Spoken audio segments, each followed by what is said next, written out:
جو لوگ اپنا مال اللہ کی راہ میں خرچ کرتے ہیں ان کے مال کی مثال اس دانے کی سی ہے جس سے 7 بالیں اگیں اور ہر ایک بال میں سے 100 دانے ہوں، اور اللہ جس کے اجر کو چاہتا ہے اور زیادہ کرتا ہے، اور اللہ کشائش والا ہے، سب کچھ جاننے والا ہے۔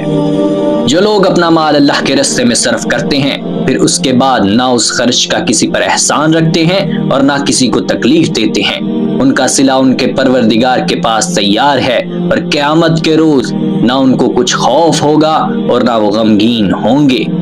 جس خیرات دینے کے بعد لینے والے کو ایذا دی جائے اس سے تو نرم بات کہہ دینی اور درگزر کرنا بہتر ہے، اور اللہ بے نیاز ہے، بردبار ہے۔ مومنوں، اپنے صدقات و خیرات احسان رکھنے اور ایذا دینے سے اس شخص کی طرح برباد نہ کر دینا جو لوگوں کو دکھاوے کے لیے مال خرچ کرتا ہے اور اللہ اور روز آخر پر ایمان نہیں رکھتا،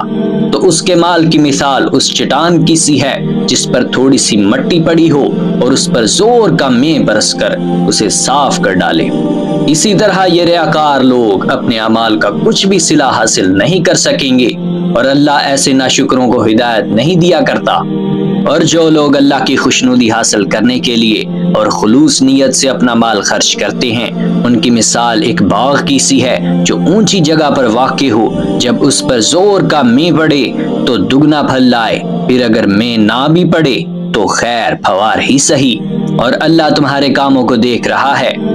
بھلا تم میں کوئی یہ چاہتا ہے کہ اس کا کھجوروں اور انگوروں کا باغ ہو جس میں نہریں بہ رہی ہوں اور اس میں اس کے لیے ہر قسم کے میوے موجود ہوں، اور اسے بڑھاپا آ پکڑے اور اس کے ننھے ننھے بچے بھی ہوں، تو ناگہاں اس باغ پر آگ کا بھرا ہوا بگولا چلے، بس وہ جل جائے۔ اس طرح اللہ تم سے اپنی آیتیں کھول کھول کر بیان فرماتا ہے تاکہ تم سوچو اور سمجھو۔